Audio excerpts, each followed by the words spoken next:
CSR, corporate social responsibility initiatives, हमने बात करी हुई है CSR के बारे में। यानी जब कंपनी एक पर्टिकुलर लेवल अचीव कर लेती है प्रॉफिट्स में, एक अपने बिजनेस इकोनॉमीज ऑफ स्केल में, तो कंपनी के लिए मैंडेटरी हो जाता है CSR, यानी सोसाइटी के लिए कंट्रीब्यूट करना मैंडेटरी हो जाता है। ठीक है, हाँ जी मेरे CSWT वाले बच्चों, बेटा चैप्टर 10 तक हम लोग खत्म कर चुके हैं, सारी रिवीजन बढ़िया तरीके से। आज हम करेंगे मेरे बच्चों AI इन बिजनेस एनवायरनमेंट और एलिमेंट ऑफ कॉर्पोरेट गवर्नेंस, यानी चैप्टर 11 और चैप्टर 12 की रिवीजन बढ़िया तरीके से। So let's start.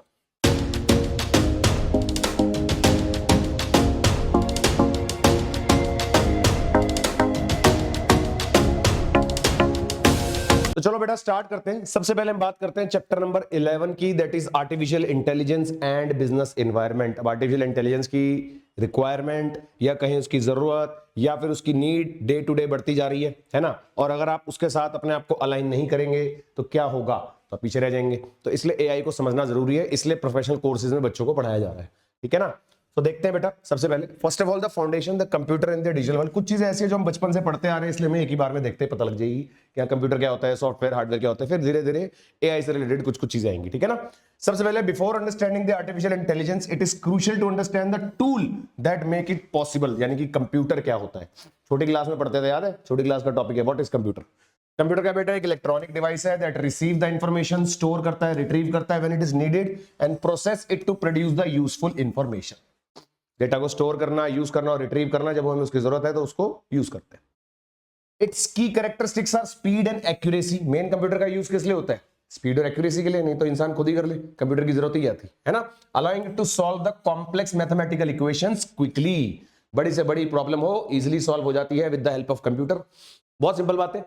Historical context जो आप अपने आंसर में मेंशन कर सकते हो अगर पूछा जाए तो, invented in the second half of the 20th century. Before this task like complex searches and arithmetics were very difficult. भाई कंप्यूटर नहीं था तो क्या था, मुश्किल होती थी सब चीजों में।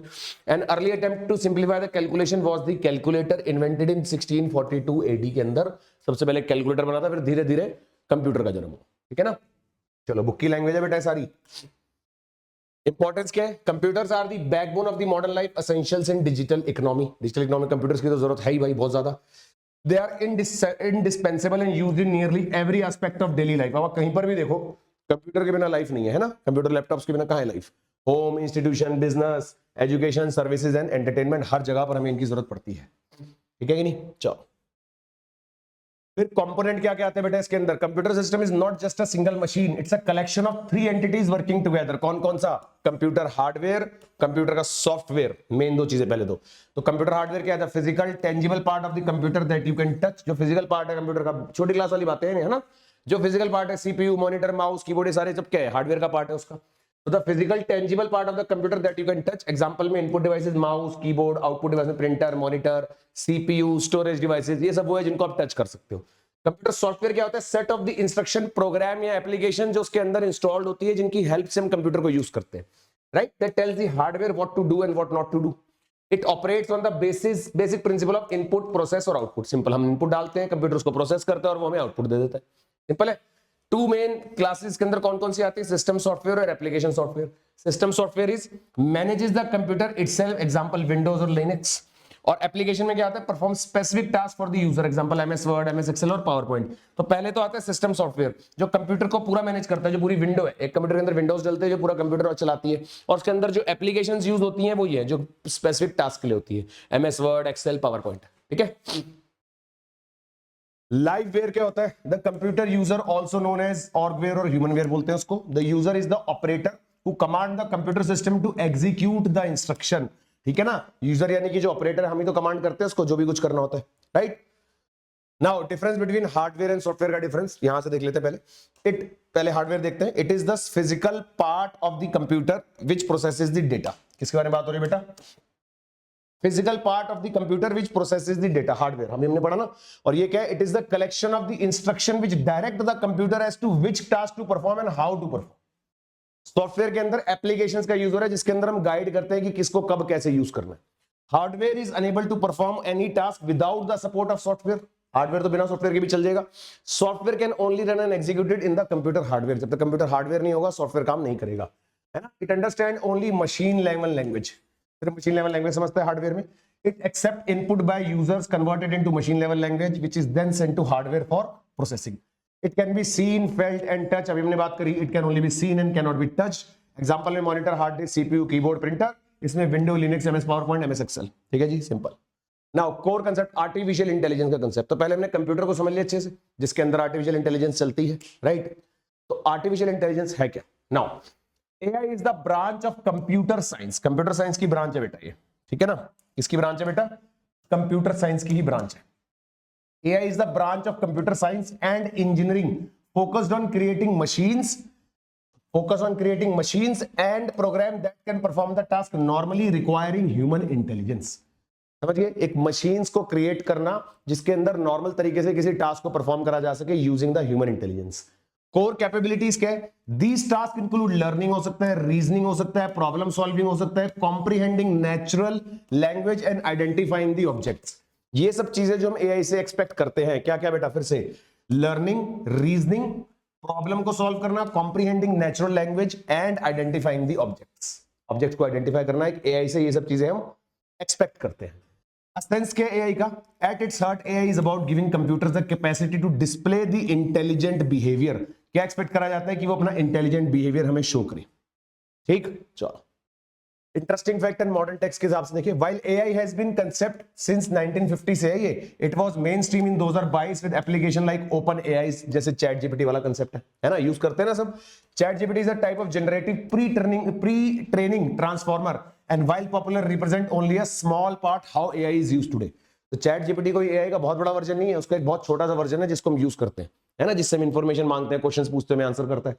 रिलेटेड फील्ड्स अगर देखें, अच्छा हमने बात करी chat GPT type of generative pre training transformer, बता क्या? हाँ, related field of AI is an umbrella term that encompass several specialised fields.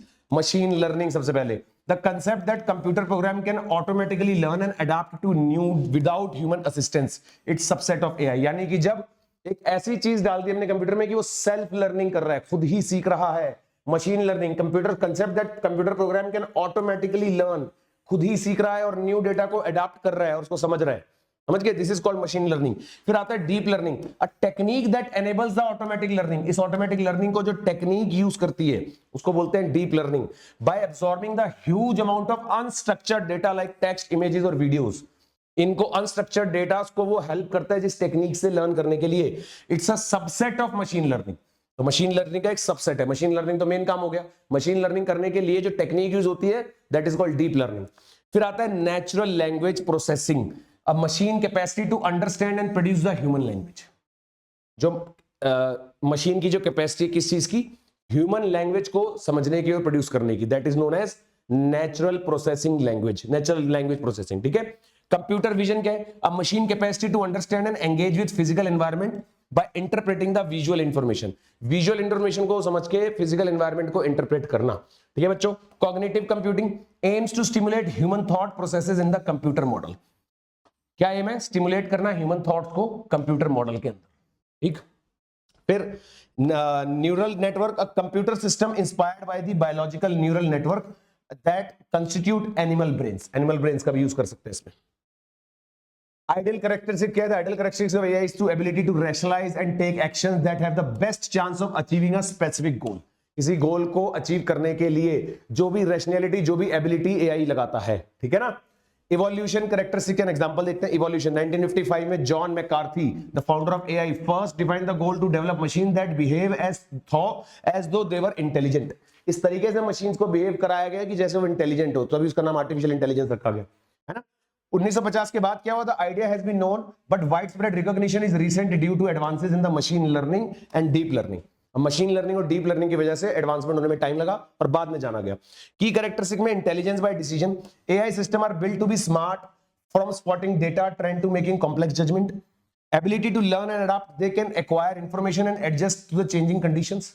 पता है आपको अडॉप्ट करते हैं वो चेंजिंग कंडीशन के हिसाब से अपने आप को भी मॉडिफाई करते रहते हैं। Goal oriented, the ultimate thought distance goal is replicate full human intellect. Ultimate thought क्या है? कि रिप्लिकेट करना पूरे ह्यूमन इंटेलेक्ट को कंप्यूटर में, कि जैसे ह्यूमन सोचता है करता है वही सेम चीजें आर्टिफिशियल इंटेलिजेंस में भी होनी चाहिए, है ना, ये आइडिया।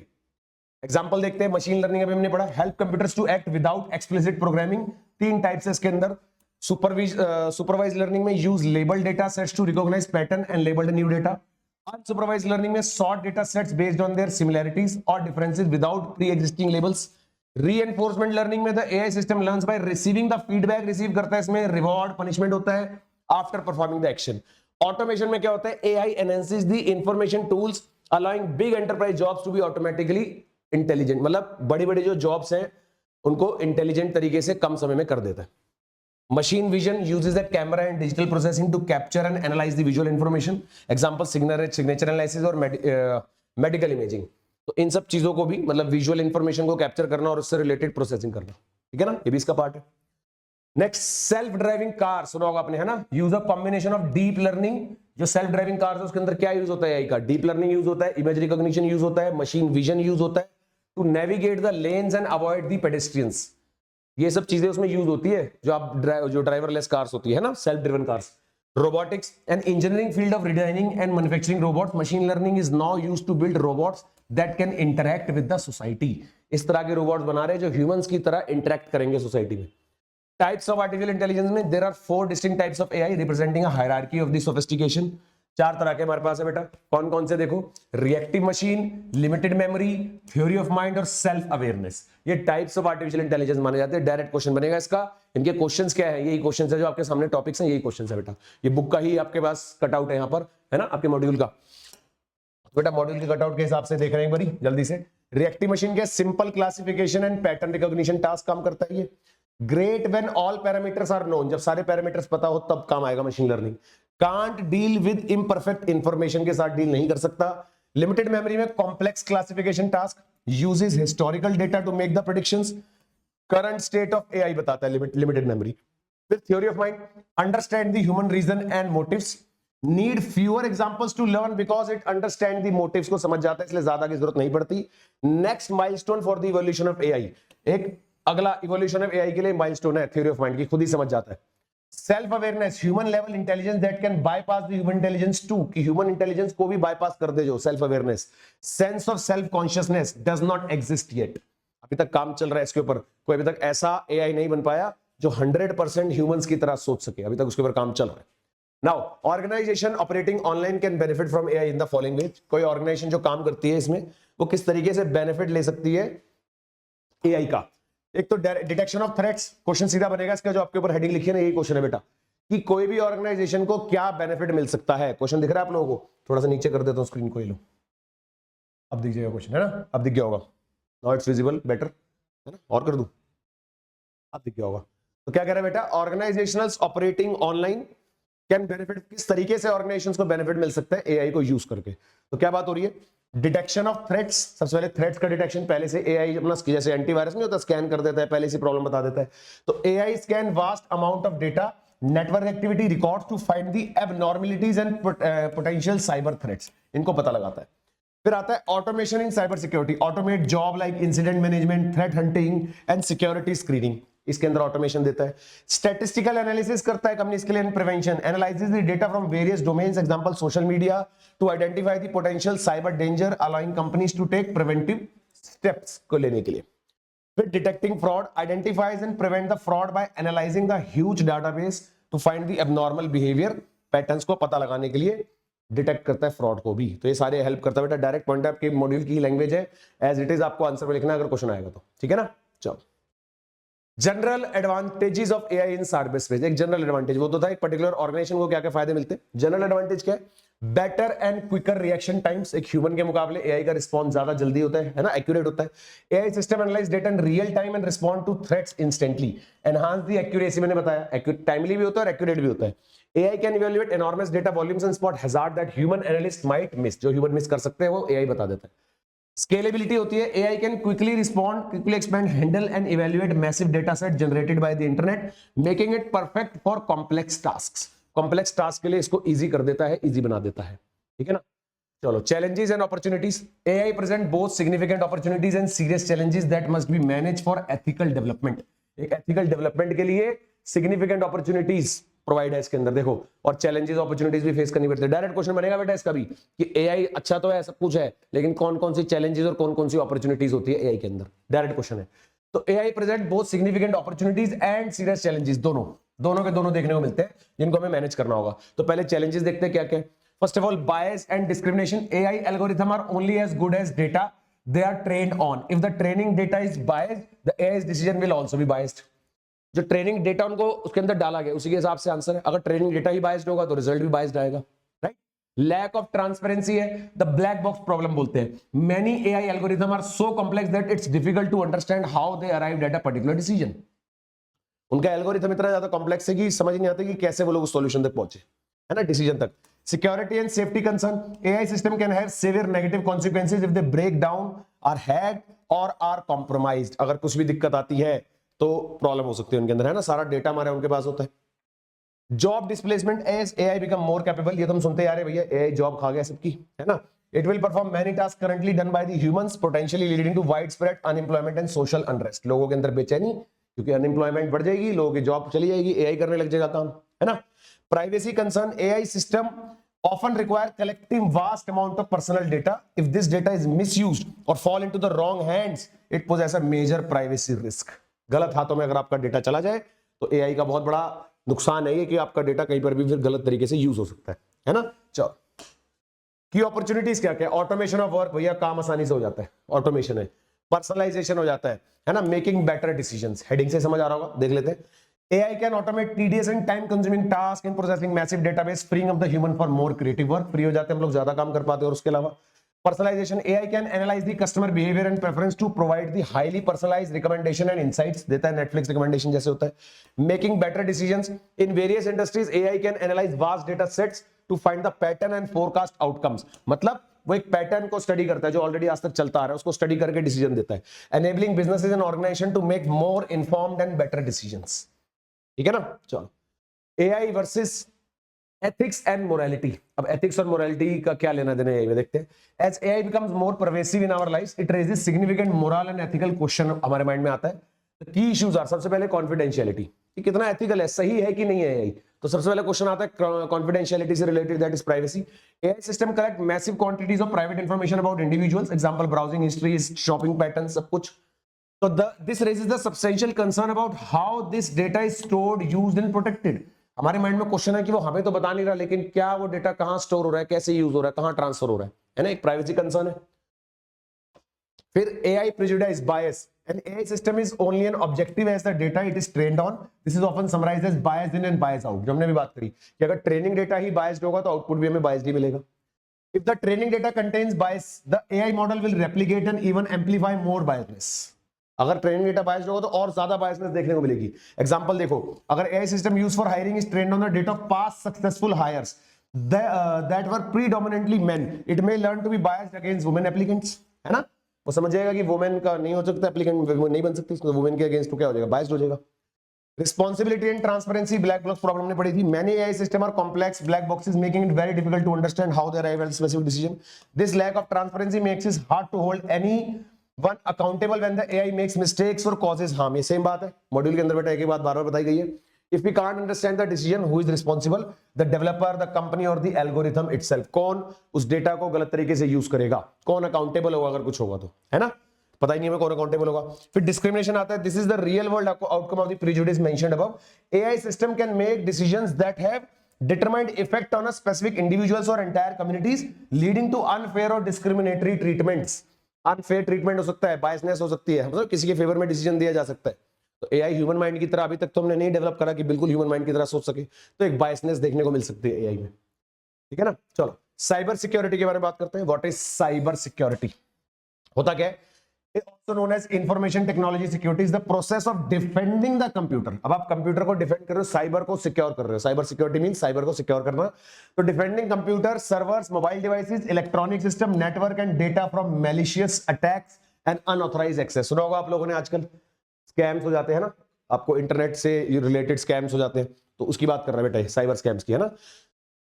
What it protects, क्या प्रोटेक्ट करते हैं साइबर सिक्योरिटी में. It covers the sensitive information including personalised information, protected health information, intellectual property और government and business information system. इन सबको हम क्या करते हैं, इसमें प्रोटेक्ट करते हैं. ठीक है. चलो, significance of cyber security. Cyber security has become a critical part of any business. हर एक बिजनेस का एक क्रिटिकल पार्ट बन चुका है, बहुत जरूरी है साइबर सिक्योरिटी. और साइबर लॉज है जिसके लिए आप लोग एज अ कंपनी सेक्रेटरी आपको भी पढ़ाया जाएगा कि आप लोग ही उसके अंदर गवर्न करेंगे कि कोई भी अगर कुछ होता है, कोई कंप्लायंस अगर सही से फॉलो नहीं होता कंपनी के अंदर, या कोई साइबर अटैक होता है, तो क्या क्या उसके अंदर प्रोविजन है कंपनी के पास, सेफगार्ड्स क्या क्या है, ये सारे एक कंपनी सेक्रेटरी से एक्सपेक्ट करे जाएंगे अभी आने वाले टाइम में, ठीक है ना, इसलिए आपको पढ़ाया जा रहा है। Cyber security has become a critical part. The focus is now on developing response plans to minimise the damage in the event of cyber attack. अब हम ये कोशिश करते हैं कि कुछ इस हमारे सॉफ्टवेयर या हमारे पास कुछ ऐसी चीजें हो कि हम डैमेज को मिनिमाइज कर सके, है ना। For comprehensive cyber security 3 fundamental categories है, network security, data integrity and privacy और ऑपरेशनल सिक्योरिटी। 3 कैटेगरीज में हम इसको देखते हैं, ठीक है बेटा। चलो, the need of cyber security policies, क्यों जरूरत है? Large scale cyber incident can overwhelm government and business resources, disrupting critical infrastructure and threatening lives, the economy, the national security. Example क्या है साइबर थ्रेट्स के बेटा?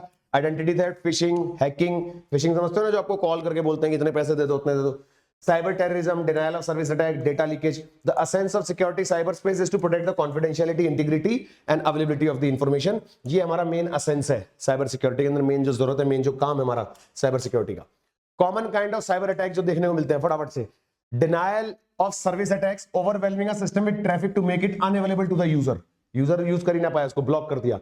Remote to local attacks, an attacker send packets over a network to gain access to the machine, कुछ software इस तरीके से डाल देता है। Used to root attacks, an attacker with normal user access exploit the vulnerabilities to gain the root or administered access, मतलब आपके computer का एक्सेस ले लेता है वो, ठीक है ना।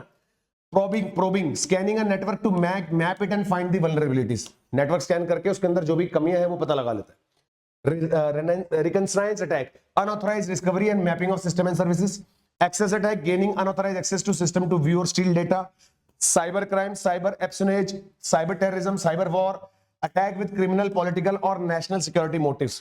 Active versus passive attacks, active attack क्या होते हैं? ऑल्टर और disturb the data. Passive attack क्या करता है? Involving monitoring and stealing information.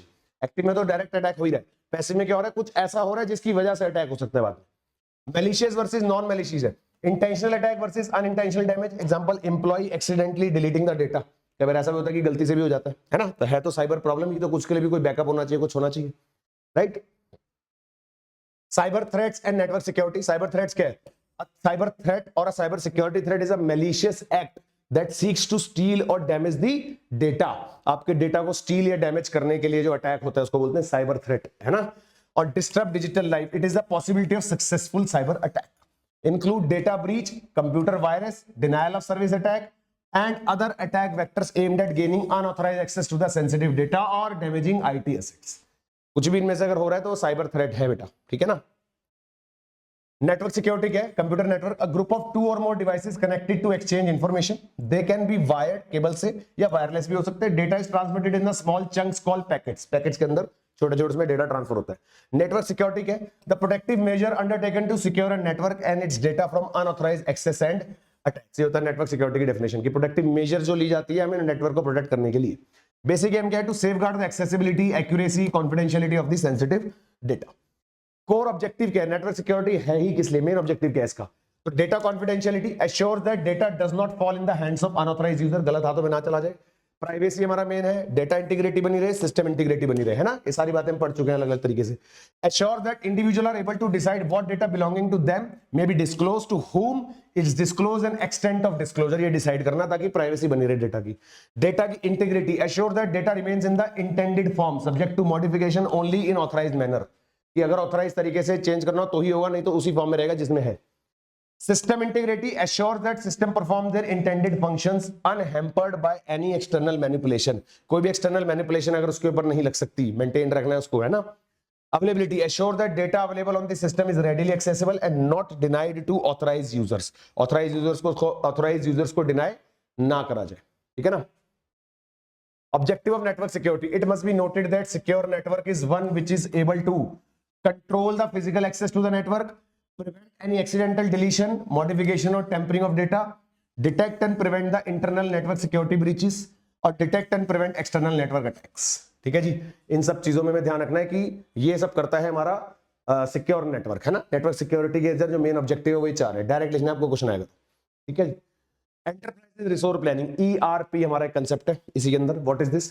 Enterprise resource planning is a type of software, एक तरीके का used by the organization to automate and manage day-to-day business activities को मैनेज करने के लिए, such as manufacturing, accounting, procurement, supply chain operations, कहां से supply जाता है आपका, risk management and compliances, इन सबको मैनेज करने के लिए। ठीक है जी। कोर फंक्शन की बात करें तो it is a platform that integrates all the essential process needed to run a company within a single system. ये सिंगल सिस्टम में रन करने के लिए जो भी चीजों की जरूरत है, तो उसके लिए जब हम एक सॉफ्टवेयर डेवलप करते हैं दैट इज ईआरपी। ठीक है ना, ये आप लोग देखेंगे जब कंपनीज में जाएंगे ना, आपके सामने आएगा ये, तो आप देखेंगे इसको। सिग्निफिकेंस क्या है इसकी? इंप्रूव्ड कम्युनिकेशन एक तो देखने को मिलता है। ERP allows different departments to communicate and share information more easily. कोई गैप ना रहे ना बीच में, इसलिए बनाओ सॉफ्टवेयर। अलग अलग डिपार्टमेंट्स को आपस में कम्युनिकेट करना है तो ईआरपी के थ्रू इजीली कर सकते हैं। ठीक है। Centralise information, it collects information about activity and state of different divisions, production, finance, distribution, HR and make it available to the other parts of the company. दूसरी पार्ट्स ऑफ द कंपनी को भी easily एक जगह बात हुई दूसरी जगह transfer कर सकते हैं। Eliminates redundancy by connecting different technologies used by each part of a business. ERP eliminates costly, duplicate and incompatible technology. ठीक है जी। redundancy कम करता है, मतलब कि कनेक्ट करता है डिफरेंट टेक्नोलॉजीज को each part of the business को यूज करके, तो कोई भी बीच में डुप्लीकेसी, कोई भी ऐसी डबलिंग नहीं होती बीच में, इनकम्पैटिबिलिटी या कोई भी कम्युनिकेशन में गैप, कोई भी टेक्नोलॉजी में गैप नहीं होता ईआरपी के थ्रू। ठीक है ना। चलो, बेनिफिट्स क्या है इसके, समझ आ गया होगा आपको। इंटीग्रेशन एंड कॉस्ट इफेक्टिवनेस होता है। ERP integrates with all different department into a single computer, allowing them to easily share the information. भाई एक डिपार्टमेंट से दूसरे में इंफॉर्मेशन इजीली शेयर हो जाती है।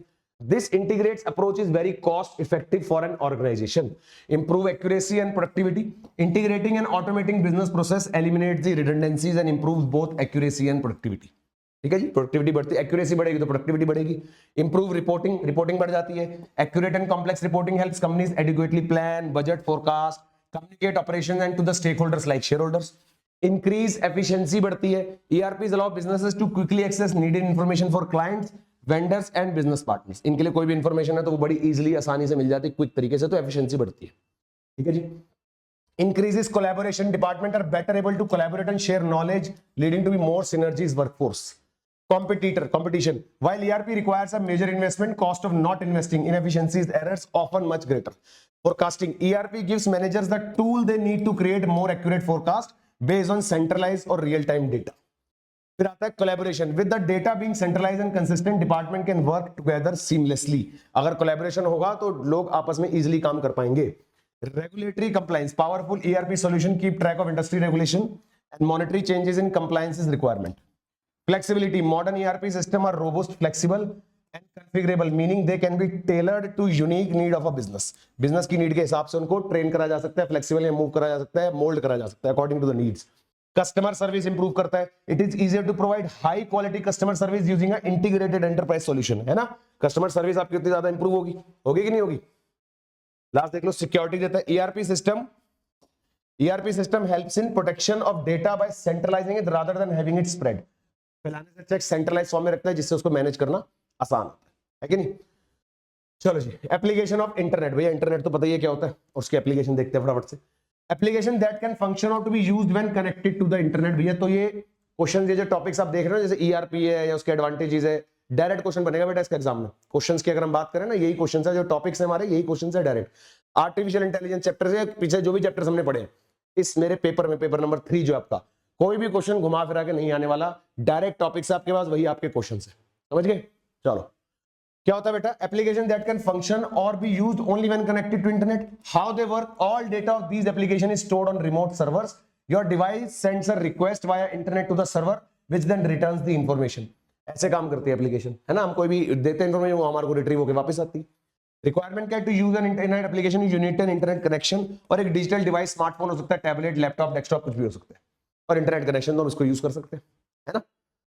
फिर क्या है? मेजर टाइप के इंटरनेट एप्लीकेशन के, these are common task and services enabled by the internet application. पहला sending and receiving emails, searching and browsing information archive, web browsing बोलते हैं, copying file between computer, file transfer, conducting financial transaction, online banking, shopping और navigation, GPS, car, smart scooters etcetera में इन सब चीजों का भी यूज करते हैं। और आजकल टोटल इंटरनेट इससे भी कई से हजार जगहों में यूज होता है, ये तो कुछ लिमिटेड चीजें है ना। Online platforms and intermediaries liability. Who is an intermediary? सबसे पहले section 2 clause 1 2 of the information technology act पढ़ना जरूरी है आपको as a CS. And intermediary क्या है? Any person who on behalf of another person receive, store और transmit, जो दूसरे के बिहाफ पे काम कर रहा है, सारी चीजें खुद ना करके किसी के बिहाफ पे हो रहा है, एंड ऑन इलेक्ट्रॉनिक रिकॉर्ड और provides any service with respect to the record. Include telecom service provider, network service provider, internet service provider, web hosting service provider, search engines, online payment sites, online auction sites, online market places and cyber cafes. ठीक है जी। तो क्या पता लगा, online platform fall directly under the legal definition of intermediary. किसकी बात हो रही है? जो भी ऑनलाइन प्लेटफॉर्म्स है वो सारे के सारे इंटरमीडियरी है, ठीक है, जिनके थ्रू हम काम कर रहे हैं कुछ भी। इंटरमीडियरी की लायबिलिटी क्या है? Is based on the legal principle of vicarious liability. It means that service provider intermediaries can be held accountable for any illegal act committed by there user on their platform. उनके user ने अगर उनके platform पे कुछ भी करा है तो उसके लिए they are liable. Example, if a user post defamatory content, कोई ऐसा कंटेंट पोस्ट कर दिया जो डिफेमेटरी है, समझ रहे हो, एंड सेल्स काउंटरफीट गुड्स, कोई गलत गुड्स बेच रहा है उसके अंदर on the online market place, the platform itself will be held liable, क्योंकि प्लेटफॉर्म ही इंटरमीडियरी और वो ही प्रेजेंट कर रहा है आगे, है ना, इसलिए। ई कॉमर्स की बात करते हैं भैया। ई कॉमर्स तो सबने सुना ही है, आजकल ई कॉमर्स तो ट्रेंड में है ना। E commerce is the process of buying, selling और marketing goods, services and transferring fund through electronic communication. मतलब ये सारी चीजें जो पहले ऑफलाइन होती थी उसको अगर हम ऑनलाइन ट्रेड कर रहे हैं तो that is called e commerce. And network like internet, तो it uses the technology such as internet, electronic data changing, EDI and electronic fund transfer, जहां से पैसों की ट्रांजेक्शन होती है। की एडवांटेज क्या है? Include access to large market, extensive reach, easy access to the consumer. घर बैठे बैठे काम हो रहा है, मार्केट का एक्सपेंशन बढ़ गया है और आप बैठे बैठे कहीं पर भी चीजें बेच सकते हो, लॉन्ग डिस्टेंस तक भी, है ना। सप्लाई चेन मैनेजमेंट की बात करते हैं, होता क्या है? Definition at its most fundamental level, supply chain management is the management of flow of goods, data, finance related to product और सर्विसेज। स्कोप क्या है? It covers the entire journey from the procurement of raw material to the delivery of the final product. तो supply chain जो आप नाम समझते हो कि प्रोडक्ट के बनने से लेकर कंज्यूमर तक, प्रोडक्ट पहुंचने तक का जो भी सिलसिला है, जो भी सफर है, उस पूरे को क्या बोलते हैं? सप्लाई चेन, ठीक है ना। एक्टिविटीज क्या क्या कवर्ड है इसके अंदर? प्रोक्योरमेंट करना यानी sourcing and purchasing the raw material, stages आ गई ना। फिर आता है प्रोडक्ट की लाइफ साइकिल शुरू होती है, यानी managing the entire life cycle of the product from Inception through engineering, design, manufacturing, service, सब कुछ। फिर सप्लाई चेन की प्लानिंग होती है, यानी including inventory planning, maintenance of production और लाइंस, यानी कितना हमने इन्वेंटरी रखना है, कितना आगे भेजना है सामान, समझ रहे हो। फिर लॉजिस्टिक डिसाइड होंगे, यानी कि ट्रांसपोर्टेशन और फ्लीट मैनेजमेंट होगा। फिर ऑर्डर को मैनेज करा जाएगा। फिर ग्लोबल ट्रेड एक्टिविटीज, यानी managing the global supplies and multinational production processes. तो एक तरीके से स्टेप्स है सप्लाई चेन मैनेजमेंट के, ठीक है ना।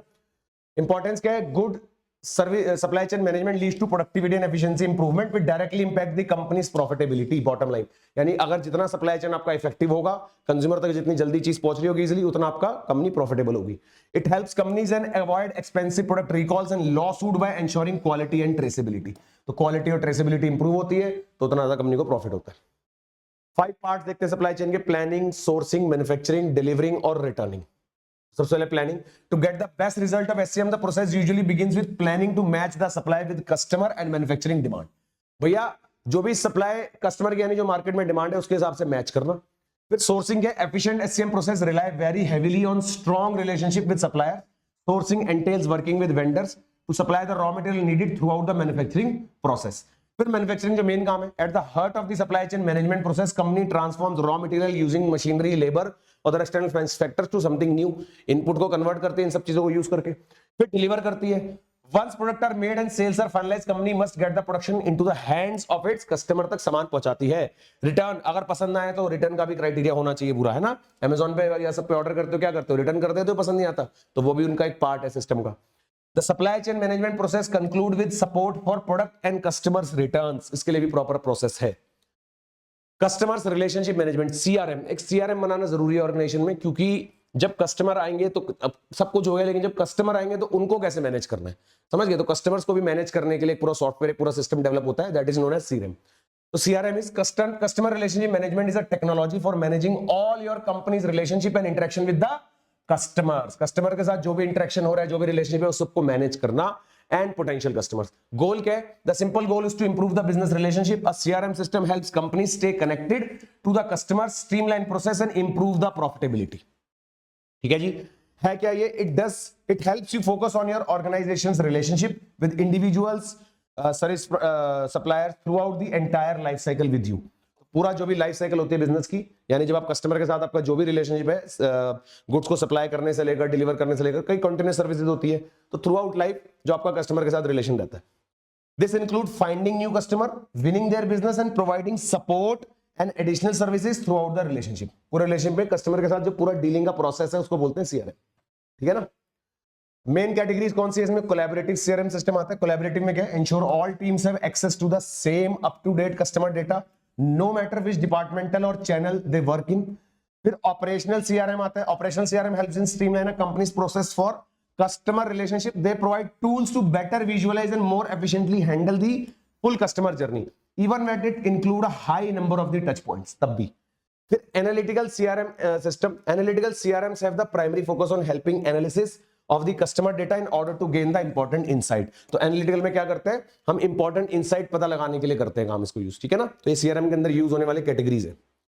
इलेक्ट्रॉनिक फंड ट्रांसफर, ये भी नाम से पता होगा आपको, EFT किसको बोलते हैं, डायरेक्ट क्वेश्चन आएगा बेटा इसका। Electronic fund transfer is the process by which a user of one bank can transfer money from their account to another electronically, it is known as direct deposit. ये तो पता ही है ना, एक से दूसरे में पैसा ट्रांसफर होता है। की फीचर क्या है, it transfer money without any physical interaction such as the use of paper, document और चेक, इन सबके यूज के बिना। How it works, EFT work via electronic signal generated by sender when initiating a payment. एक electronic signal generate होता है जब payment जाती है। Network servers and payment terminal instantly receive the signals to initiate and complete the transactions. जो network servers है वो इनको रिसीव करते हैं सिग्नल्स को और इनिशिएट करते हैं transaction. Parties involve can include employees, employer, customers to vendors, retailer sector. Digital currency and blockchain. Digital currency भैया समझते हो हैं? Digital currency is a form of currency available only in digital और electronic form. Crypto currencies की बात हो रही है, बिटकॉइन का नाम तो सुना ही होगा। It is also called digital money, electronic currency और cyber cash. Characteristic accessibility only with the computers और मोबाइल फोन्स, फिजिकल फॉर्म में नहीं है ये। Typically do not require intermediaries like banks की जरूरत भी नहीं है इसके अंदर। Can be used to purchase goods and for paper services, मतलब डायरेक्टली इसको ऑनलाइन जनरेट होता है मनी और ऑनलाइन ही पे होकर खत्म हो जाता है, समझ रहे हो ना। एनेबल इंस्टेंट, सीमलेस और क्रॉस बॉर्डर ट्रांजैक्शंस भी आप इससे कर सकते हो, ठीक। एडवांटेज क्या है, enable seamless transfer, can make transaction cost cheaper. Disadvantage क्या है, can be volatile to trade, दिक्कत आ सकती है प्राइस फ्लक्चुएशंस की। सस्पेक्टेबल टू हैक्स, भैया दिक्कत भी है कि हैक्स भी हो सकते हैं इसके अंदर, इसलिए अभी तक इंडिया में इसको रिकॉग्नाइज नहीं करा गया, क्योंकि मेन बात पता है क्या, ये आपके इनकम का पार्ट ही नहीं बन सकता, आपके बैंक अकाउंट में तो आएगी नहीं इनकम, तो इसलिए इंडिया में अभी तक इसको लीगल रिकॉग्निशन नहीं मिली है। क्रिप्टो करेंसी आगे देखो, main the digital payment system that doesn't rely on the banks to verify transaction, it is a peer to peer system. Key feature क्या है, payment exist purely as digital entries and online database. Digital entries है सिर्फ, transaction are recorded in public ledger. Crypto currencies stored in the digital wallets होते हैं इसके अंदर, digital form में wallets होते हैं, उसमें स्टोर होता है। Important distinction, all crypto currencies are digital currencies but not all digital currencies are crypto currencies. सारी डिजिटल तो करेंसी है डिजिटल, लेकिन सारी डिजिटल करेंसी क्रिप्टो करेंसी नहीं है, क्योंकि और भी होती है। कहने का मतलब ये कि there are more digital currencies other than this. Blockchain technology क्या है, blockchain is a distributed database और ledger shared amongst the computer network nodes. कैसे काम करता है, store the data in blocks linked together via cryptography, block में save करता है और क्रिप्टोग्राफी के थ्रू। की कैरेक्टरिस्टिक्स क्या है, डिसेंट्रलाइज है सबसे पहली बात, नो सिंगल पर्सन और group has control, all user collectively retain the control, तो इसलिए डिसेंट्रलाइज है। इम्यूटेबल है, यानी कि data entered is irreversible and can not be altered. Uses की बात करें, best known for crypto currency system but also uses for decentralised finance, non funding tokens and smart contracts, इन सब में यूज होता है। NFT बोले तो non funding token, a unique digital identifier recorded on a blockchain to certify ownership and authenticity. It can not be copied, substituted और subdivided, copy नहीं कर सकते। डेफी क्या है, डिसेंट्रलाइज्ड फाइनेंस जो वर्ड यूज हो रहा है, an umbrella term for finance application using crypto currencies और blockchain to disturb financial intermediaries. Intermediaries को डिस्टर्ब करने के लिए एक अम्ब्रेला टर्म बनी है फाइनेंशियल एप्लीकेशन की यूजिंग द क्रिप्टो करेंसीज या ब्लॉकचेन्स, ठीक है। पेमेंट गेटवे, पेमेंट पोर्टल पता ना, जब भी आप कहीं पेमेंट करते हैं इस वेबसाइट पे तो एक पेमेंट पोर्टल ओपन होता है, एक पेमेंट गेटवे ओपन होता है, राइट। उस पेमेंट पोर्टल, पेमेंट गेटवे से क्या होता है, पेमेंट ट्रांसफर होता है एक जगह से दूसरी जगह, है कि नहीं। तो डेफिनेशन के हिसाब से technology used by the merchants to accept debit और credit card purchases from the customers. Scope क्या है, include physical card reading devices that is retail store and online. Key feature में consumer facing, it is the interface used by the consumer to collect payment information, है ना। एक interface जो use करता है, एक इंटरफेस है ना बीच में मोड है जिसके थ्रू आप पेमेंट करते हो। In physical store consist of point of scale terminal that accept card और smartphone payments using QR codes और NFCs। ऑनलाइन स्टोर्स में क्या होता है, चेकआउट पोर्टल होता है जब आप ऑनलाइन सर्च करते हैं, where customer enters a credit card detail और credential for the services like PayPal, है ना। पेपैल आपने नाम सुना होगा, रेजर पे, पेपैल। डिस्टिंक्शन क्या है, payment gateways are distinction from payment processors. Processor uses the customer information to collect the payment on behalf of the merchants, ये अलग है। There are also gateways to facilitate payment in cryptocurrencies like Bitcoin, इनके अंदर भी payment gateways हैं, ठीक। Bluetooth wifi भी बताने की जरूरत है क्या आपको, क्या आप लोगों को ब्लूटूथ वाईफाई भी बताने की जरूरत है। ब्लूटूथ क्या होता है, वाईफाई क्या होता है, बुक की लैंग्वेज है, देख लो एक बारी। Both Bluetooth and WiFi are used for providing wireless communication. अच्छा जी, लाइक रेडियो सिग्नल, ब्लूटूथ की रेंज कम होती है, वाईफाई की थोड़ी ज्यादा होती है. Between Bluetooth and WiFi is that Bluetooth is actually accustomed to connect short range devices for sharing information, whereas Wi-Fi is used for providing high speed web access on internet. Wi-Fi provides high information measures because the speed of the web is vital issue. इसलिए Bluetooth is technology designed to enable short range wireless communication between the electronic devices such as between a laptop and a smartphone or between a computer and a television. छोटी range पे. Wi-Fi is similar to Bluetooth in that also uses radio waves for high speed data transfer over a short distance. ये भी short distance के लिए होता है, पर high speed data transfer होता है इसमें. Without the need for a wire connection, दोनों में से किसी में भी वायर की जरूरत नहीं होती है ना. इंफॉर्मेशन सिस्टम होता क्या है? Information system encapsulate the tools that organisation uses to collect, manage and analyse the data. तो इंफॉर्मेशन सिस्टम इनकैप्सुलेट करता है, यानी कि एक जगह इकट्ठा करता है जो भी कंपनी इंफॉर्मेशन कलेक्ट मैनेज करती है. कोर कंपोनेंट क्या है? It is more than just software. It includes hardware, software and telecommunication network, सब कुछ यूज करता है. Purpose क्या है? Improve decision making and operational efficiency, leading to improve profitability. Importance in today's world, data is the core of every business, है ना. Data ही तो सबसे मेन है. तो डेटा को मेंटेन करना इस इंफॉर्मेशन सिस्टम, और पूरा आएगा मैनेजमेंट इंफॉर्मेशन सिस्टम, MIS, है ना. HR, finance, supply chain, making information system N inevitable part of the data driven activities. तो आज की डेट में डेटा ही सबसे मेन चीज होती है, तो उसको मैनेज करना भी आना चाहिए. Now what is information system? Information system encapsulate the tools that organisation uses to collect, manage and analyse data. ठीक है, अच्छा ये रिपीट हो गया स्लाइड. डिसीजन मेकिंग ऑपरेशन, ठीक है, ये हमने देख लिया बेटा. ये जो इंफॉर्मेशन सिस्टम है हमने पढ़ा, ठीक है. उसके बाद आते हैं इस पे, ये हटा देते हैं बीच में से, एक रिपीट है, इसको कर देते हैं रिमूव, क्योंकि वो क्वेश्चन की फॉर्म में था, वो ये था, और उसका क्या था question, what is information system. तो आप समझ सकते हैं यही सेम आंसर रहेगा उसके लिए, ठीक है ना. आगे बढ़ते हैं. Now why it is information, ये दिख रहा है आपको, थोड़ा नीचे कर देता हूँ.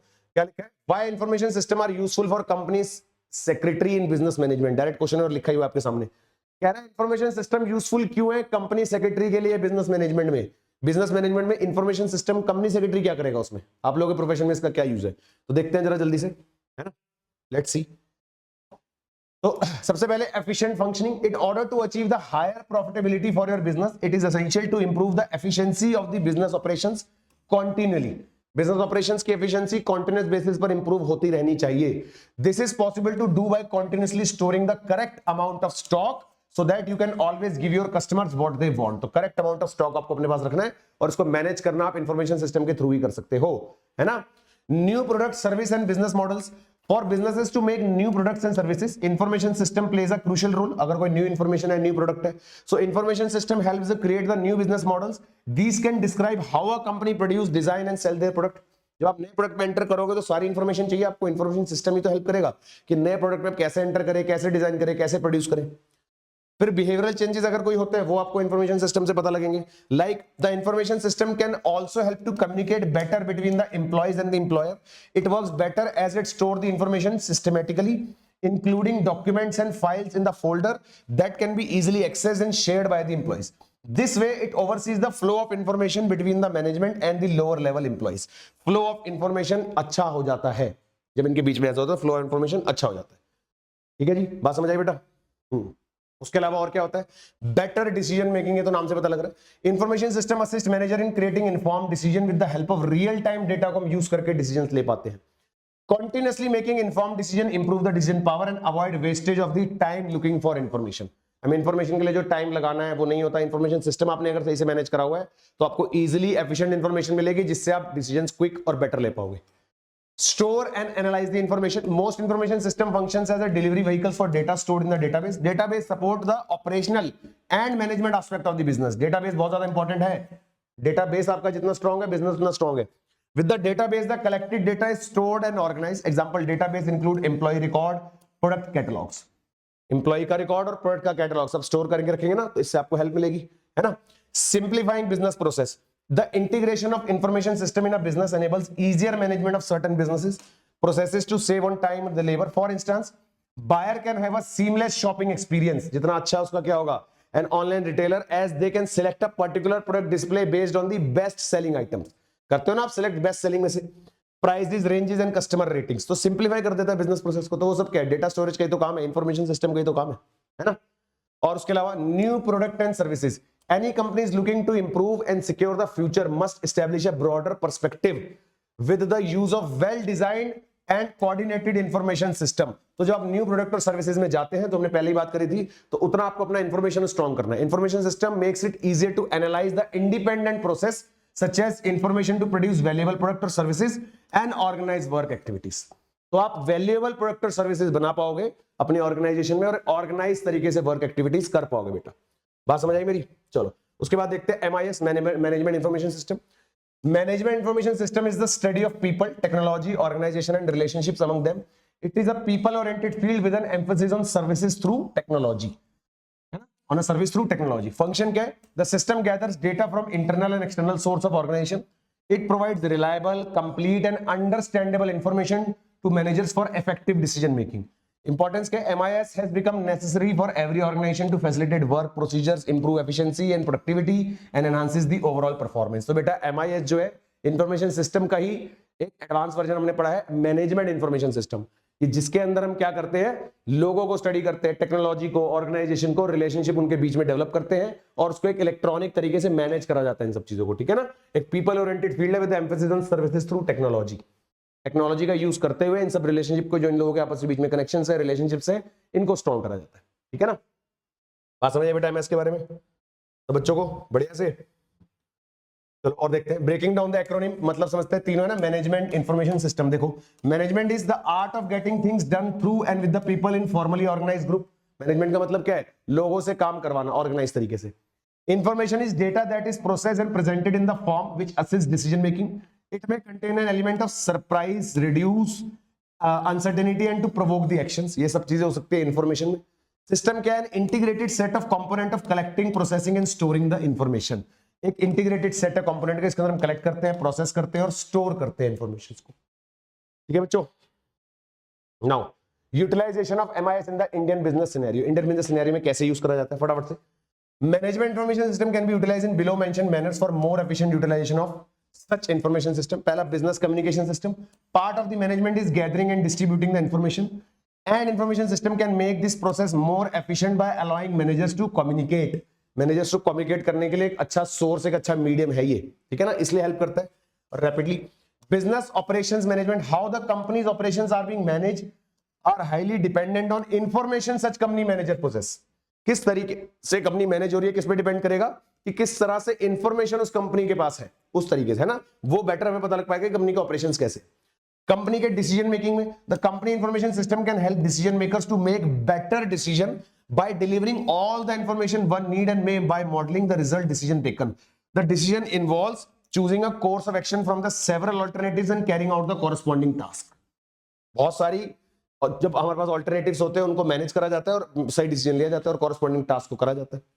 Companies record keeping, company need record to its activities for financial and regulatory purposes as well as finding the causes of problems and taking corrective actions, और उसके लिए सही actions भी लिए जाते हैं, ठीक है बेटा। So this was all your chapter number 11. Now last chapter बेटा हमारा element of corporate governance, chapter number 12। साथ साथ करते हैं इसको, वीडियो पॉज करके रेस्ट करना चाहो कर सकते हो। So let's start में बच्चों। Elements of corporate governance, chapter number 12। बेटा कॉर्पोरेट गवर्नेंस के बारे में हमने एक चैप्टर में और पीछे बात करी थी। कॉर्पोरेट को गवर्न करना, कंपनी सेक्रेटरी का मेन काम ही क्या होता है? कॉर्पोरेट गवर्नेंस एक मेन काम होता है, यानी कि कंपनी के ऊपर जो भी कंप्लायंसेस, रूल्स, रेगुलेशंस लगते हैं उसको सही तरीके से फॉलो करना और कंपनी को हर तरीके की दिक्कतों से बचाना, कि कोई लॉ जो भी अप्लाई होता है कंपनी के ऊपर उसको सही से फॉलो करवाना, कि कोई पेनल्टी फाइन ना लगे, है ना, कोई डिलेज ना हो। तो that is all about corporate governance, corporate को गवर्न करना, इसी के बारे में चैप्टर है। सिंपल सा चैप्टर है बेटा, फटाफट से डेफिनेशन क्या है। सबसे पहले गवर्नेंस का मतलब समझते हैं, what is governance. Governance is the broad concept that can be described in 3 key veg. Module की लैंग्वेज है बेटा आपकी। As a relationship, it defines the role of public authorities in creating the environment for economic activity and determining the distribution of benefits. क्या बोला? एक role define करता है public authorities का in creating the environment for economic activity and determining the distribution of benefits, किस तरीके से benefit distributed है। It's fundamentally about the relationship between the ruler and the ruled. समझ गए कि जो रूलर है और जो रूल हो रहा है, यानी जो रूल बना रहे हैं और जिसके ऊपर रूल बन रहे हैं, उनका आपस में रिलेशनशिप, ठीक है ना। An essential complement, it is a vital complement to sound economic policies, central to creating an environment that fosters strong and equitable development, कि भैया जो भी डेवलपमेंट होगी वो इक्विटेबल तरीके से होगी, right. An exercise of the authority, it is the exercise of political, economic and administrative authority to manage the nation's affair, nation के affair को manage करना है अगर, so it is the process by which decisions are made and implemented within the government, है ना। Features क्या है बेटा गुड गवर्नेंस के? एक अच्छी गवर्नेंस होने के लिए क्या क्या फीचर होने जरूरी है? तो good governance essential is running a good administration. Direct question बनेंगे इनके बेटा टॉपिक के, ये जो आप देख रहे हो ना टॉपिक्स, यही क्वेश्चन है आपके, मैं बार बार बता रहा हूं, इस मेरे सब्जेक्ट में पूरे आपके जो टॉपिक्स लिखे आते हैं पर यही आपके क्वेश्चन है, ठीक है ना? तो गुड कॉर्पोरेट गवर्नेंस कैसे होती है? तो it's a key feature are rule of law होना चाहिए, स्ट्रेटेजिक विजन होना चाहिए, कंसेंसस ओरिएंटेशन होना चाहिए और पार्टिसिपेशन होना चाहिए। देखते हैं क्या क्या। रूल ऑफ लॉ में governance consist of fair and enforce set of rules regulations. Strategic vision होना चाहिए, there is an overarching vision to improve the country and ensure the prosperity of its citizens। एक strategic vision, एक proper vision होना चाहिए country की development के लिए और प्रॉस्पेरिटी ऑफ द सिटीजंस के लिए, ठीक है ना? Consensus orientation, policies are made after attempting to build a broad consensus. Broad consensus होता है ना, समझ से करा जाता है। Participation, the views of citizen are considered and included in the policies laid down by the government. जो views है ऑफ द सिटीजन को are considered and included in the policies में उनको इंक्लूड करा जाता है, ठीक है बेटा? नाउ कॉर्पोरेट गवर्नेंस क्या है? गवर्नेंस तो समझो, कॉर्पोरेट गवर्नेंस क्या है? इवोल्यूशन कैसे हुआ? The principle of the governance flowed from kingdom into the organisation. The industries revolution led to creation of large corporate factories बननी शुरू हो गई धीरे धीरे, which required a standard set of rules made, है ना? जब और जितनी बड़ी बड़ी फैक्ट्रीज बनी उतने उनको रूल्स बनाने की जरूरत पड़ेगी, अब इनको चलाने के लिए रूल्स की भी जरूरत है, एफिशिएंसी के साथ चलाने के लिए। दस governance principle first seeped into the large organisation and later spread to other corporates. तो क्या स्टोरी पता लगी कि पहले बड़ी बड़ी ऑर्गेनाइजेशन में आया था, फिर पता लगा कि ये तो हर तरह की ऑर्गेनाइजेशन में जरूरत है इनकी, ठीक है ना? अंडरस्टैंडिंग अ कंपनी, एक लॉर्ड जस्टिस के हिसाब से, company is association of many persons who contribute to money and money's worth to common stock and employed some trade और बिजनेस। कंपनी क्या है? जब बहुत सारे लोग मिलकर एक ऑर्गेनाइजेशन बनाते हैं और मॉनेटरी पर्पस के लिए काम करते हैं, लोगों को एम्प्लॉय करते हैं और प्रॉफिट जनरेट करते हैं, है ना? And who share the profit and loss arising there from, यही तो बात हो रही है। तो की फीचर क्या है?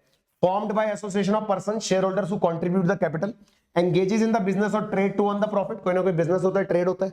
It is a separate legal entity distinct from the owners और शेयर होल्डर्स एंड मैनेजर। सबसे अलग, कंपनी की पहचान अलग होती है, बचपन से पढ़ते आ रहे भाई, शेयर होल्डर्स अलग है, डायरेक्टर्स अलग है, कंपनी अलग है, ठीक है? Company is a separate legal entity. Management of the company में शेयर होल्डर्स में द ओनर्स माने जाते हैं, क्योंकि आप पैसा लगाते हो उसके अंदर, तो शेयर होल्डर जो है वो ओनर्स है। बोर्ड ऑफ डायरेक्टर्स कौन होते हैं? जो शेयर होल्डर्स ही इलेक्ट करते हैं। Their primary responsibility is to convert the shareholders' vision into the measurable objectives and get them executed, है ना? सही तरीके से अपॉइंट करना और जो भी मेजरेबल ऑब्जेक्टिव्स है उसको सही तरीके से एग्जीक्यूट करना। Senior management appointed by the board to run the day to day operations. Day to day operations के लिए बोर्ड अपॉइंट करता है सीनियर मैनेजमेंट को। रिस्पॉन्सिबिलिटीज क्या है बोर्ड की? शेयर होल्डर्स के लिए converting their visions into reality, management के लिए hand holding and guiding them for efficient execution, और अदर स्टेक होल्डर्स के लिए मीटिंग द इंडिविजुअल रिक्वायरमेंट। फिर एनवायरमेंट प्रोटेक्ट करना यानी ensuring economic usage of the resources and proper managing of the pollution and wastage. Pollution और wastage को limited से limited रखना है, कंट्रोल वे में चलना है, तो अच्छी चीज है, करना चाहिए ना, ये रिस्पॉन्सिबिलिटीज है बोर्ड की। Now key components of the stake holders in the corporate. बेटा मॉड्यूल की लैंग्वेज वाले क्वेश्चन है, सीधा सीधा यही क्वेश्चन है कि what are the key components and stakeholders in the corporate governance. तो की कंपोनेंट्स क्या है गुड गवर्नेंस की? एक गुड गवर्नेंस के लिए की कंपोनेंट्स के यानी किन किन चीजों की जरूरत है जिससे कॉर्पोरेट गवर्नेंस अच्छी हो सकती है? तो that are policies, procedure and practice. सबसे पहले तो यानी कि all actions by the employees must be in line with policies laid down by the board और senior management. This ensures consistency and order. इससे कंसिस्टेंसी और ऑर्डर बना रहता है, ठीक है ना? Action in pursuit of its objective. All policies and action must be aligned with the company's goal and shareholders' vision. If not, it result in bad governance. तो इससे bad governance भी हो सकती है। Legal compliance. All policies and action must meet the requirement of the law. Violation can lead to penalties and even prison terms for the directors. ठीक है जी? Ethical orientation. A company's action must be morally right, that is ethical, and not just legally correct. It means going a little beyond what the law mandates. मतलब कि ethical orientation भी होना जरूरी है। Meet the requirement of the stakeholder. Stakeholder की requirement, जो company के साथ जुड़े हुए लोग हैं, उनकी रिक्वायरमेंट फुलफिल होनी चाहिए। द फोकस है shifted from only benefiting shareholders to considering the needs of all stakeholders. Not only shareholder, सारे स्टेक होल्डर्स जिसमें एम्प्लॉइज भी आ जाते हैं, तो जो भी लोग कंपनी से जुड़े हुए हैं उनके बारे में भी सोचना है। ये सब चीजें अगर होंगी तो कॉर्पोरेट गवर्नेंस अच्छी हो सकती है, ठीक है? Stakeholder in the organisation में देखो, मैंने बात करना है तो शेयर होल्डर होते हैं, देखो एम्प्लॉइज होते हैं, सप्लायर्स होते हैं, कस्टमर्स होते हैं, ये पता होना चाहिए आपको। शेयर होल्डर तो हो गए सिर्फ जो पैसा लगा रहे हैं, कैपिटल लगा रहे हैं, वो तो इसमें है ही, वो तो है ही डेफिनेटली, लेकिन उसके अलावा जो भी कंपनी से जुड़े हुए लोग हैं जिनसे कंपनी चल रही है वो सब स्टेक होल्डर्स होते हैं बेटा। तो शेयर होल्डर आपको पता है प्राइमरी स्टेक होल्डर होते हैं क्योंकि वो पैसा लगाते हैं, मनी एट स्टेक होता है उनका। They are impacted by dividend and capital appreciation और लॉस ऑफ कैपिटल, इससे इंपैक्ट होते हैं। एम्प्लॉइज क्या impacted by the work culture, emolument, incentives, diversity policies, their long term career dependent on the company success. Company का जैसा success होगा employ का वैसे ही होगा। तो किससे इफेक्ट होते हैं? जैसा वर्क कल्चर होता है ऑर्गेनाइजेशन में उसी तरीके से एम्प्लॉय इफेक्ट होता है, जैसा वर्क कल्चर उसको मिलेगा उसी तरीके से वो बिहेव करेगा, right. Suppliers, they supply material often on credit. Their fortunes depend on the company's successful operation. भैया जहां से कंपनी सामान लेती है तो सप्लायर्स का फॉर्च्यून किस पे डिपेंड करेगा? कंपनी के सक्सेस पे। कंपनी जितना सक्सेसफुल होगी उतना सप्लायर्स से माल आता रहेगा, उनको भी पैसे बनते रहेंगे, तो इसलिए वो भी स्टेक होल्डर्स है। कस्टमर्स दे आर बैकबोन, भैया मेन तो रेवेन्यू कंपनी को यहां से जनरेट हो रहा है, कस्टमर ही नहीं होगा तो कंपनी क्या करेगी? The company must provide quality products and affordable prices to ensure the customer satisfaction. तो ये भी कंपनी के लिए इंपॉर्टेंट है सबसे ज्यादा, ठीक है ना, कस्टमर सेटिस्फेक्शन भी मेंटेन करना है। तो these are all stakeholders, पूछा जा सकता है। गवर्नमेंट भी होती है, the government they grant approval licence to start the enterprise, they generate the significant revenue from the company through various taxes, excise, GST, income tax. तो government भी company के लिए स्टेक होल्डर है। सोसाइटी और local community भी है। The company uses local resources, electricity, water and provide direct और indirect employments. The company may also contribute to local development through CSR, corporate social responsibility initiatives. हमने बात करी हुई है सीएसआर के बारे में, यानी जब कंपनी एक पर्टिकुलर लेवल अचीव कर लेती है प्रॉफिट्स में, एक अपने बिजनेस इकोनॉमीज ऑफ स्केल में, तो कंपनी के लिए मैंडेटरी हो जाता है सीएसआर, यानी सोसाइटी के लिए कंट्रीब्यूट करना मैंडेटरी हो जाता है, ठीक है। फिर एनवायरमेंट की बात करते हैं। The company uses natural resources, wood, iron और कंज्यूमेबल्स यानी water, coal. It also generate waste. Company has a responsibility to minimise resources usage, reduce wastage and work towards restoring resources to prevent the depletion and climate change. तो बेटा environment भी important aspect है, environment को भी तो protect करना है। ये सारी चीजें वो हैं जिनको प्रोटेक्ट करना है गवर्नमेंट को, जो कंपनी को, जिनके बारे में सोचना है, तो कंपनी गुड गवर्नेंस कर सकती है ना। चलो, की रिक्वायरमेंट क्या है इफेक्टिव गवर्नेंस के लिए? और क्या रिक्वायरमेंट है? एक तो स्ट्रॉन्ग बोर्ड ऑफ डायरेक्टर्स होना चाहिए, रोबस्ट लीगल फ्रेमवर्क यानी एक अच्छा लीगल फ्रेमवर्क होना चाहिए, चलता हुआ बढ़िया तरीके से मैनेजेबल, एक्सेसिबल होनी चाहिए चीजें, है ना। स्ट्रॉन्ग फाइनेंशियल रिपोर्टिंग होनी चाहिए, रोबस्ट रिस्क मैनेजमेंट प्रोसेस यानी अच्छा रिस्क मैनेजमेंट प्रोसेस होना चाहिए कि रिस्क को कैसे मैनेज करना है, ठीक है जी। Now attribute of a company with very good governance. एक एट्रीब्यूट्स क्या होते हैं? जिस कंपनी के अंदर गुड गवर्नेंस होती है उसके कैसे एट्रीब्यूट्स होते हैं? तो देखो, a well govern company displays the चार एट्रीब्यूट, चार चीज देखने को मिलती है उसके अंदर, ट्रांसपेरेंसी, अकाउंटेबिलिटी, फेयरनेस और रिस्पॉन्सिबिलिटी। जब किसी कंपनी के अंदर गुड कॉर्पोरेट गवर्नेंस होगी तो वहां पर ये सब चीजें देखने को मिलेंगी। एक तो ट्रांसपेरेंसी यानी company is open in dealing and reporting, disclosure and complete and more than adequate, leaving no desire to hide the information. कोई चीज छुपी नहीं होगी, सब कुछ ओपनली होगा पब्लिक प्लेटफॉर्म पर, कोई भी कंपनी के बारे में जाके देख सकता है, पढ़ सकता है। अकाउंटेबल होगी कंपनी हर चीज के लिए। Board of director is mindful of its role and takes full responsibility for the company's operation, पूरी रिस्पॉन्सिबिलिटी लेते हैं वो। फेयरनेस होगी, the companies ensure respect, dignity and complete equality in its dealings with all the stake holders, employees, creditors, customers and the government, ठीक है जी। Fairness रहेगी एक। Responsibility, the company takes full responsibility for its actions and consequences, पूरी जिम्मेवारी लेगी उसकी। Accountability यानी आंसरेबल और रिस्पॉन्सिबिलिटी जिम्मेवारी लेना। It is committed to ethical conduct, sustainable business practices and duty towards the society. इन सब चीजों की रिस्पॉन्सिबिलिटी कंपनी की है। तो अगर ये सब दिख रहा है कंपनी में तो ये मान रहे हैं कि वहां पर एक गुड कॉर्पोरेट गवर्नेंस फॉलो हो रही है, ठीक है ना। बेनिफिट क्या है इससे होने के? इंप्रूव करेगा कॉर्पोरेट की परफॉर्मेंस, ये आप खुद देख सकते हो बेटा, वाले पॉइंट्स है ना, तो आपको हेडिंग से समझ आ रहे होंगे, मैं पढ़ दूं चलो एक बारी।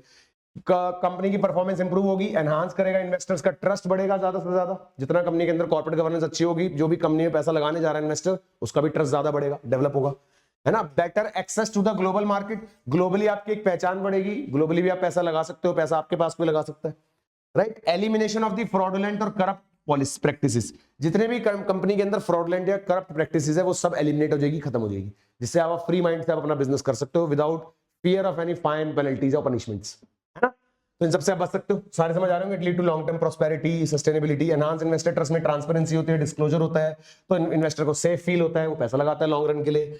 कैपिटल मार्केट में access, global investor and partners are attracted toward the well governed companies, enhancing financing options and access to the raw material. Export market expand होती है और रिस्क, ये मैंने बताया, सारी चीजें एलिमिनेट होती है। Strong system make it extremely difficult to illegal और इमोरल एक्शंस गो अननोटिस, ठीक है जी। Better financing from the institution, जो दूसरे इंस्टीट्यूशन है वहां से आपको बेटा बेटर फाइनेंसिंग मिलती है, लोन्स वगैरह में दिक्कत नहीं आती।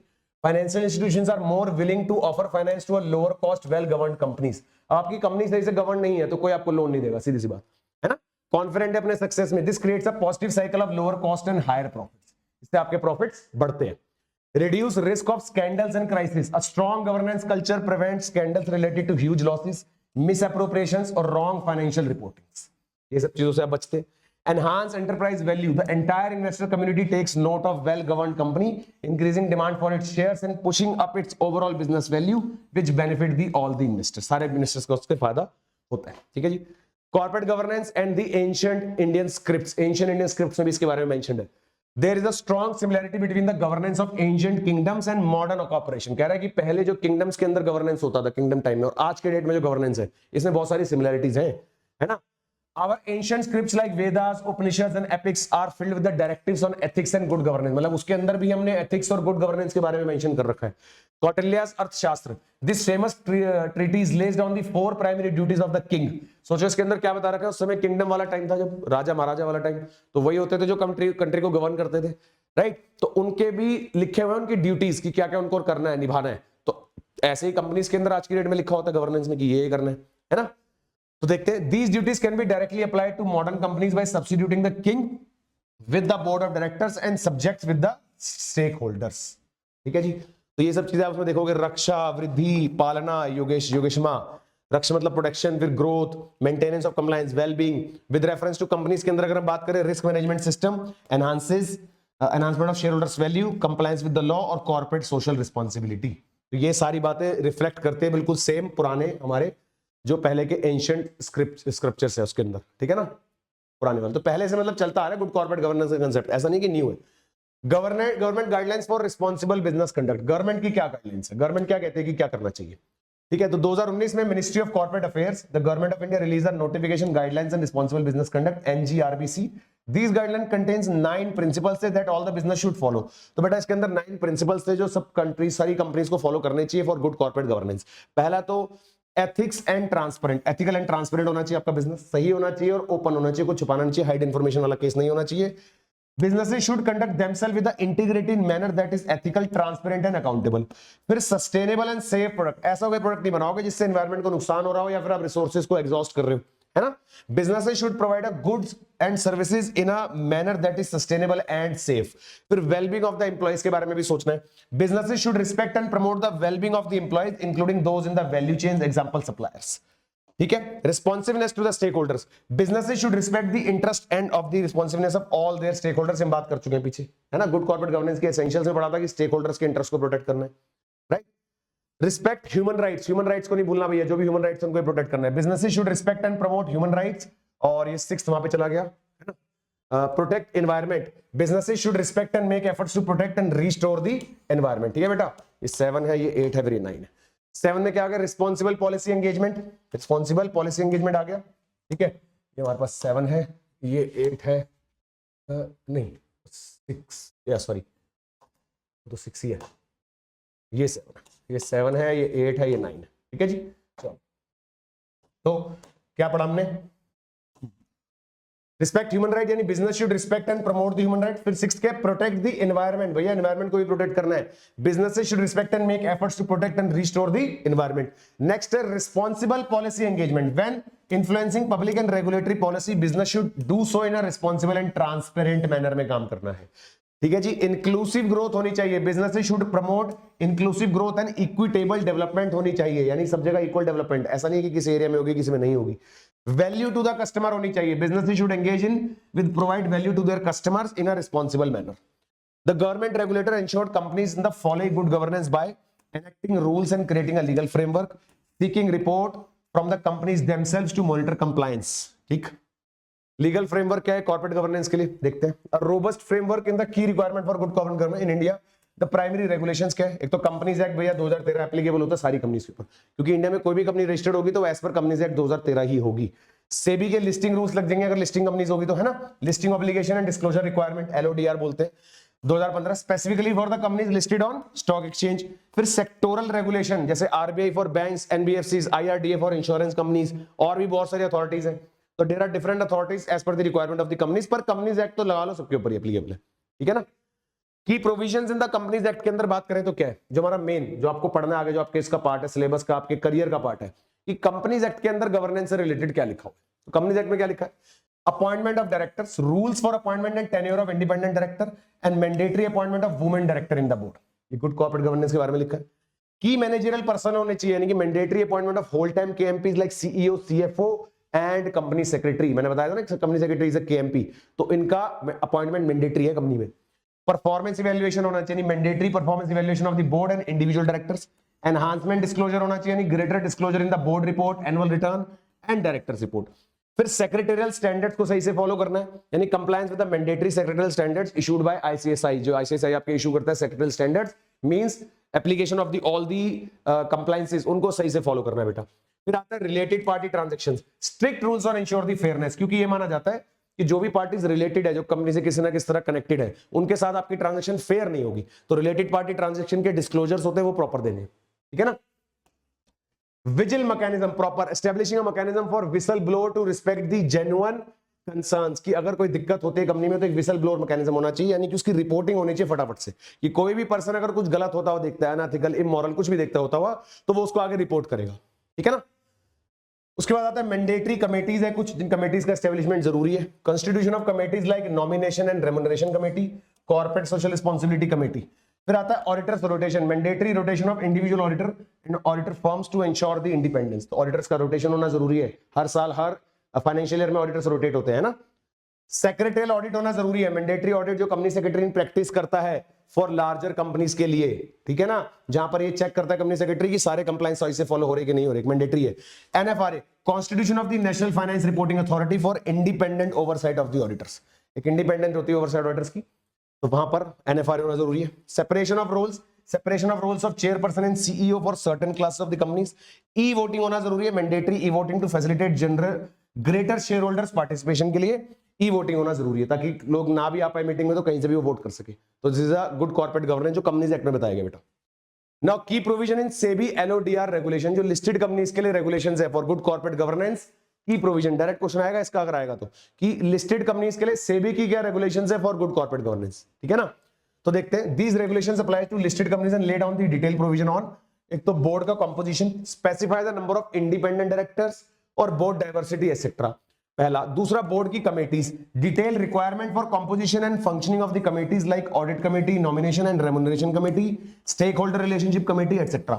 फिर आता है डिस्क्लोजर, टाइमली इंटीमेशन, सेबी को हर चीज की इंटीमेशन चाहिए भैया, अगर लिस्टेड कंपनी है तो सेबी हर चीज की इंटीमेशन, कुछ भी मैनेजमेंट में चेंज हो रहा है, कोई आ रहा है कोई जा रहा है, प्रोडक्ट में चेंज, व्हाटएवर, वो सारी इंफॉर्मेशन सेबी मांगता है आपसे रिगार्डिंग इवेंट्स एंड इंफॉर्मेशन।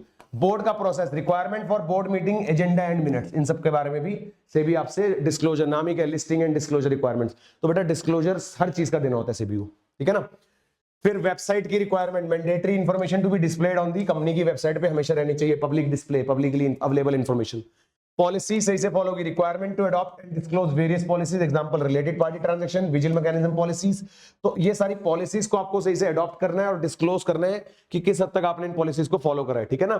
फिर आता है शेयर होल्डिंग का पैटर्न कितना है, कौन से शेयर होल्डर्स के पास कितने परसेंट शेयर्स है, शेयर होल्डिंग पैटर्न, तो पीरियोडिक डिस्क्लोजर जाना चाहिए शेयर होल्डिंग पैटर्न का, कंपनी में कितने शेयर होल्डर्स है और हर शेयर होल्डर के पास कितना कितना शेयर्स है, कितना परसेंट शेयर है। कॉर्पोरेट एक्शंस कौन कौन से, disclosure and process requirement for dividend, bonus shares etcetera, तो जो भी कंपनी एक्शंस लेती है, मान लो डिविडेंड दे रही है, बोनस शेयर दे रही है, उस सबका डिस्क्लोजर, ठीक है ना। Recommendation of the basal committee on banking supervision, banking एक बेसल कमेटी है बैंकिंग सुपरविजन के ऊपर, उसके क्या क्या रिकमेंडेशन है, डायरेक्ट क्वेश्चन बनेगा बेटा इसका, ठीक है ना। The basal committee and international body for banking supervision के लिए बनी हुई है, issued guidelines in 2015 for effective corporate governance in banks, specifically banks में गुड कॉर्पोरेट गवर्नेंस के लिए कमेटी बनी है, ठीक है ना। तो की एरियाज कौन कौन से, एक तो boards overall responsibility, qualification, composition and structure, फिर रोल ऑफ सीनियर मैनेजमेंट क्या रहेगा, गवर्नेंस ऑफ ग्रुप स्ट्रक्चर कैसे होगा, important of strong risk management function, compliance and internal audit, फिर transparency in compensation, disclosure and the role of supervisor. ये सारे banks के लिए गाइडलाइंस है जो बेसल कमेटी ने रिकमेंड करी है फॉर बैंक्स, ठीक है ना। Reporting requirement on corporate governance, क्या रिपोर्टिंग रिक्वायरमेंट है, अगर आप कॉर्पोरेट गवर्नेंस हम कर रहे हैं ऑर्गेनाइजेशन में, तो उसमें रिपोर्टिंग की कौन कौन सी रिक्वायरमेंट है, सिंपल दो मेजर की रिपोर्ट्स है जो सेबी मांगता है लिस्टेड कंपनी से, एक तो कॉर्पोरेट गवर्नेंस रिपोर्ट है जिसका नाम है, दूसरा business responsibility and sustainability report, business responsibility and sustainability report, तो दो तरह की रिपोर्ट्स है जो सेबी मांगता है लिस्टेड कंपनी से, ठीक है जी। कॉर्पोरेट गवर्नेंस रिपोर्ट क्या है बेटा, regulation under the regulation 27 of SEBI LODR में फ्रीक्वेंसी देखो, a quarterly report must be filed with the stock exchange and a yearly report is attached to the annual report, तो ये requirement है, इस तरीके से फाइल करनी होती है सेबी में। इसके ऊपर डायरेक्ट क्वेश्चन बन सकता है बेटा, थोड़ा सा बड़ा कर दो इसको, स्क्रीन पे लो, ऐसे दिख जाएगा आपको। पहले इतना देख लेते हैं ना, फिर वहां चलते हैं।